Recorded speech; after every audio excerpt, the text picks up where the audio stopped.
Welcome, everybody, to another episode of the Wrestling vs. the World podcast. If you're enjoying your day, sweet. If not, then what the hell ever. I sound like I'm in a better mood than usual just because, when I was recording this, my computer was acting up that I use every day. And I realized what the problem was, that the microphone that I use here had USB cable connected to a USB port in the motherboard in the back that was causing performance issues, which I did not realize. I just thought it was Windows Update gone wrong. So instead I plugged into a USB port in the front, and it seems like everything's finally been fixed. It's a Christmas miracle, y'all. Anyway, so I wanted to cover something Christmas related for today's episode. And I could have done something about 97 when it was raunchy and you had the whole DX fallacy match with the European Championship, but I thought, no, let's go something a bit more goofy. The 2012 Raw Christmas Special, December 24, 2012. So it starts off, the Superstars are opening the show, just doing the whole Jingle Bells parody. If you see my Saturday Morning Slam review around this time, of the year, you probably know what video package I'm talking about. Jingle Bells, what the hell, go and lay an egg and all that bullshit. But it's yeah, we're trying to get into the Christmas spirit, y'all. So the show opens now with some in-ring stuff. Santa Claus arrives, and he's announced to be the special guest host of Raw. And he's going around at ringside over by the side of the stage, giving gifts to everybody. Here's some Santa hats, here's some WWE action figures. And here comes Alberto Del Rio's music, because Ricardo's coming out the entranceway, and Del Rio's coming out. And he accidentally runs over Santa! And I find it ironic. A Mexican runs down Santa, who's a South Pole resident, with a BMW. It's holy crap. And Del Rio, by this point, he's a babyface, because they turn him face just before this TLC, and he's oh, I feel so bad. And Ricardo, he's about ready to vomit. He's just you killed Santa Claus! It's just what the fuck? So they're putting Santa on the stretcher, and they, Del Rio and Ricardo's oh, we gotta get the hell out of here, so you're fleeing the scene of the crime, jackasses, despite everything being on video. And Santa, while he's getting stretchered away, he's giving the thumbs up, saying, ho ho, I'll be okay, ho ho. So, that was a weird start. It's that's the whole premise for this, one-off show, being hey, Del Rio accidentally ran over Santa Claus. I mean, it feels almost as dramatic as when Josh ran over Oprah. And it's weird, I know after this he stopped using the car entrances and everything. I think it's because he's babyface. They're trying to say, oh, he's not this Mexican aristocrat that's flaunting his money and everything. But I mean, you could have used this to incorporate in storyline saying, hey, he almost got convicted of vehicular manslaughter, so his license got revoked. So they come back from break and they show that there's a crime scene because the car hood has popped up a bit to show damage, and there are police tape around the crime scene. I mean, you could have had police there dusting and everything, a chalk outline. I mean, you got the Christmas tree there, but it's just make it a little more official. So now everybody's in the hallway, and numerous superstars that are lower card and some females are there wondering, how's Santa doing? Oh no, this is tragic. And Booker T comes out of the trainer's room and saying, Santa's down and it's not looking good. So then Alberto comes out and people are pissed, just like they are the other 364 days of the year. And Santa's upset, or Cena's upset too. He's getting his face how dare you do this to Santa Claus? And Del Rio's just he's denying responsibility. He's oh, Santa should have known that I always come in with my car on that side of the stage. It's I don't know if Santa Claus watches Raw by this point. I mean, not a whole lot of people were in 2012. So, and even though he's also denying pedestrian safety there. So, Santa Claus, somehow, as the guest host, because I know we were in the guest host of Raw series 2 years prior, but last I checked, guest hosts don't have the authority to run these shows anymore. But somehow, before Santa passed out and possibly slipped into a coma, he was able to book a match. A Miracle on 34th Street fight between Alberto Del Rio and John Cena. And then Santa passed out, and Cena says, I'll do it for Santa! I mean, the heroic babyface. So now you get the first match of the night. Kane and Cody Rhodes, and I believe this is Cody's first match back, because they showed in a tag match when they did Team Hell No versus Team Rhodes Scholars on an episode of Main Event. Cody landed awkwardly on his shoulder while taking a back body drop, so he's out for a month due to a shoulder injury. I mean, that road to recovery is actually pretty impressive. I'll give Cody that. But Kane defeats him because, at some point in the match, he got rid of the top turnbuckle and exposed it. So Kane tossed him into there and chokeslammed him, and Kane wins. Oh, chestnuts are roasting open fire. Then you get another match, an 8 Diva Tag Team Santa's Helper tag match. where Layla, Alicia Fox, Natalya, and Kaitlyn defeated Eve Torres, who was the Divas Champion, Tamina, Rosa Mendez, and Oksana, because Kaitlyn got this Gorilla Press Slam into a single knee gutbuster to pin Eve. And I think it was like the next month is when Kaitlyn dethroned Eve for the Divas title, and then Eve left the company. But it's just like a bit of a thrown together match. I mean, yeah, at least built as something for the women. Now we're gonna see some segments kind of repeat a little bit, because you got Dolph Ziggler and AJ Lee are alone backstage in their room, like with the TV that's emanating, like pretending to be a Christmas fireplace and shit. They got the couch there, Christmas tree, and it seems like they're watching their favorite Christmas movie. And what was it? Oh, it was how AJ Lee betrayed John Cena at TLC. Oh, the ultimate betrayal. It's like, oh, it's my favorite Christmas special ever. Why not Home Alone? Now, this was the point where I kept forgetting that Matt Striker was still around outside of this stuff with Saturday Morning Slam. But he's outside the trainer's room, and he's trying to give updates on Santa, who, even though it's a trainer's room, they have a heart monitor there, like we're in a hospital, or, sorry, local medical facility.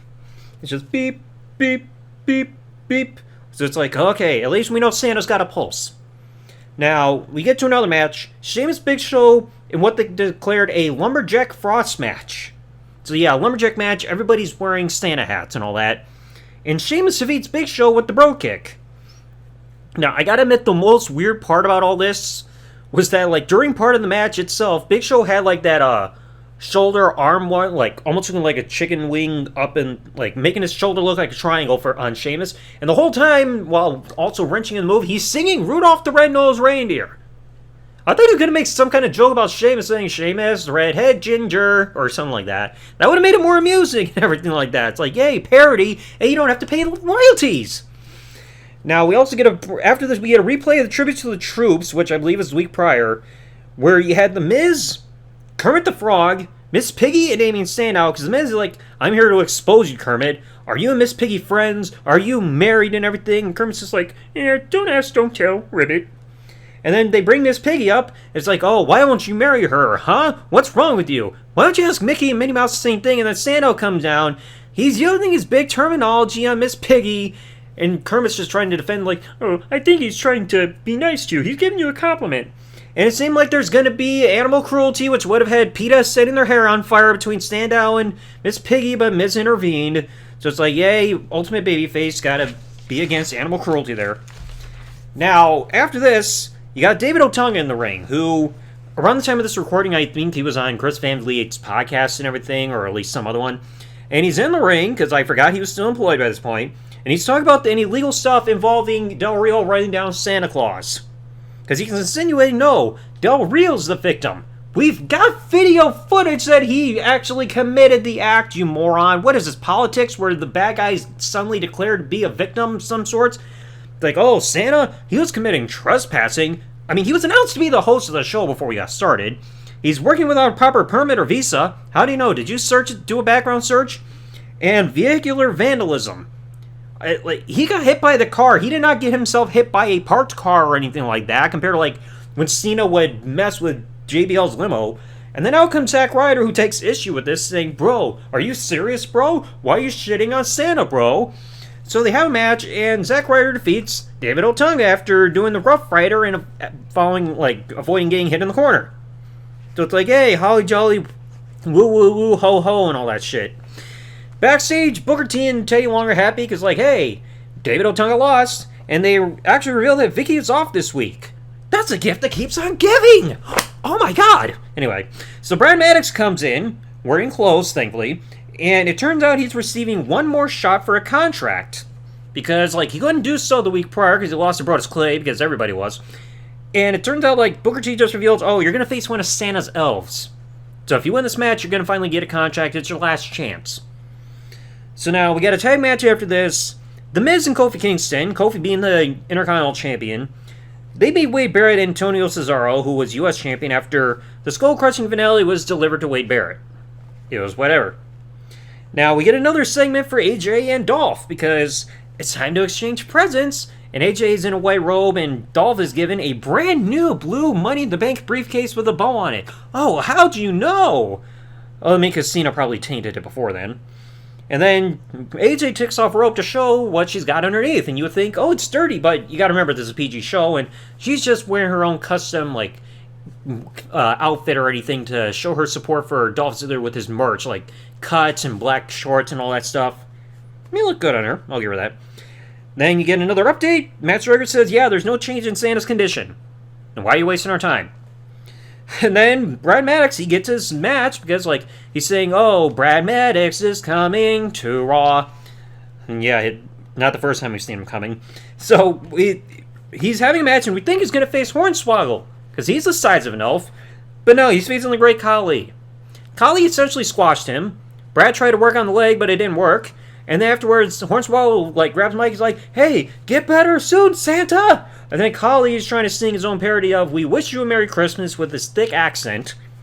Which is, I mean, anytime Khali's trying to, like, cut a promo, it can be rather amusing. Not because of, like, the, like, broken English, but I mean just his pronunciation, you know. Then afterwards, WWE Champion CM Punk with Paul Heyman come down to the ring with a promo. Punk is still in crutches from his knee surgery. And he's mocking Khali's earlier We Wish You a Merry Christmas song. Saying, oh, he must be from Pittsburgh. So he shuts down a chant for the Steelers, saying, oh, you guys chant for a bunch of losers, you're all a bunch of drunks and ugly and all that nonsense. And he's saying he can't wrestle tonight, and Ryback is to blame. Oh, it's your fault the best in the world can't wrestle tonight. And therefore, it's ruining Christmas, and for Paul Heyman, it's ruining Hanukkah.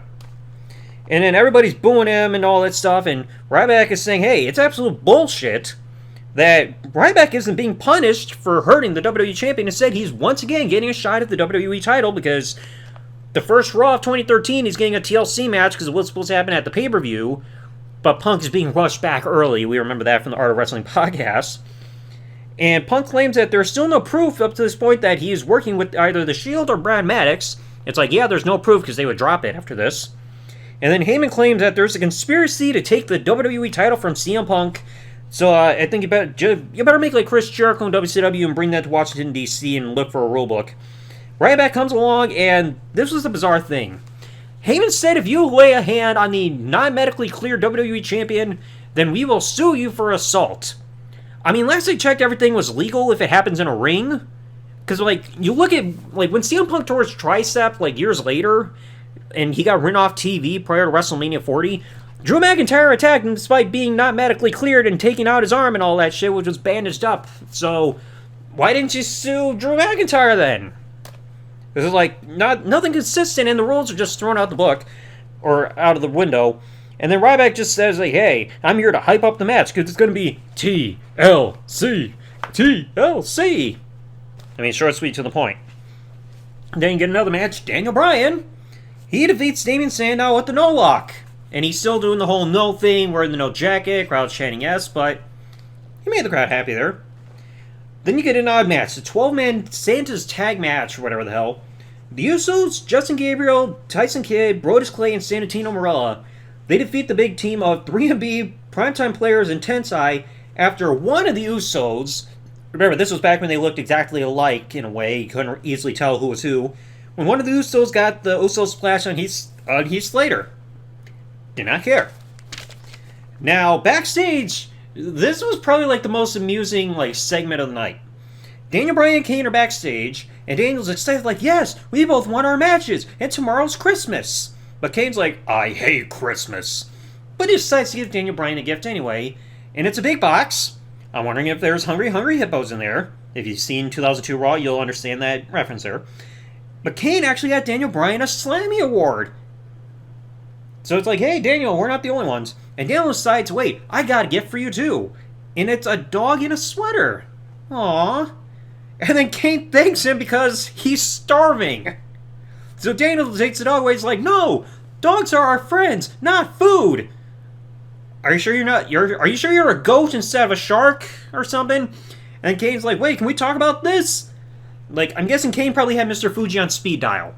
So it's like, Daniel knew what was coming. Now you get the third and final segment of the night between Dolph Ziggler and AJ Lee because they're on the couch and you got the book.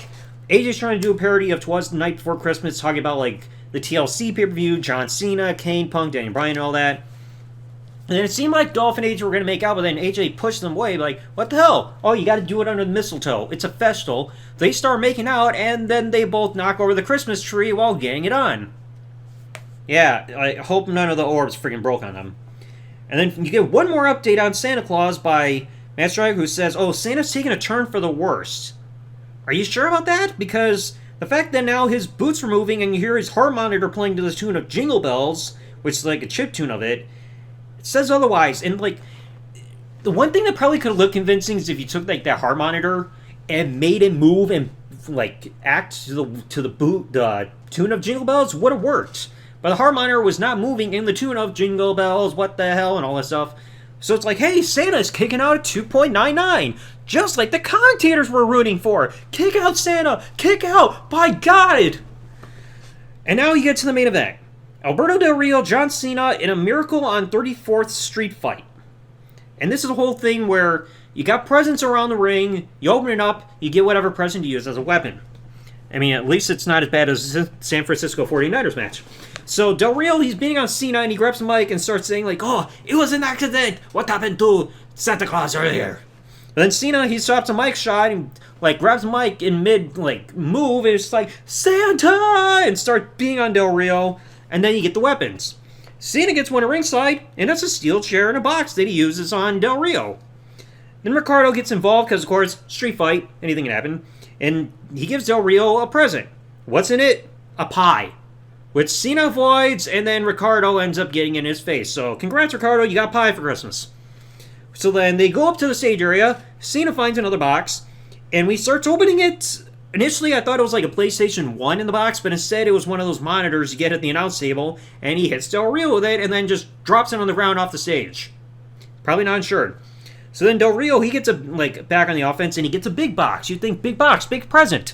He opens it up, and what is it? And Cena's watching, he's like, what is it? A teddy bear. And he throws it at Cena. I mean, last I checked, when you're using a teddy ursa, you're supposed to throw the Pokeball first, not the actual fucking Pokemon itself. And it just bounces off of him. And Cena's just like, the fuck? So, Cena then takes down Del Rio and throws him in the boxes. And then Cena takes a wreath, wraps it around Ricardo's torso to bound his arms, and then takes another present and just busts it over his head. I guess there was no present there, because just nothing there. Del Rio gets knocked in the aisleway, and Cena actually takes a tree and then knocks Del Rio in the head with it. Nice. And then Cena pulls out another box, and what's in there?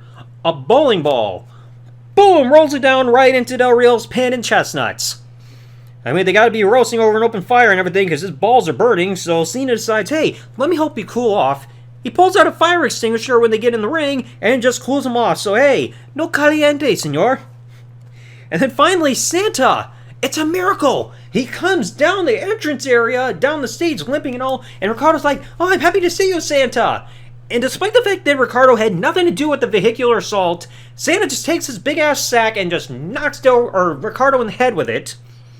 And then he takes Mr. Stocco, gives the mandible claw to Del Rio, and then AA by Cena to give Cena the win. And then everybody celebrates with Santa! Yay! Christmas is not ruined! But Santa, it's Christmas Eve. Get your ass in the freaking sleigh and start giving us our presents. And please don't give me a spanking again this year. I beg of you. So yeah, this was a pretty weird, one-off episode. The weird thing that I even just realized watching all this is that every match had a babyface winning their matches. Every match. Because like I said, Kane, he defeated Cody Rhodes. The Divas Tag match, the women won. Like, the babyface women won. Sheamus beat Big Show in the Lumberjack match. Ryder defeating Otunga. The Miz and Kofi beating Barrett and Cesaro. Khali squashing Brad Maddox. Daniel Bryan on Sandow. The face tag team, being the heels and all that. And then Cena defeating Del Rio. It's like, yeah, you gotta do something extra. I'm surprised the show wasn't rated G.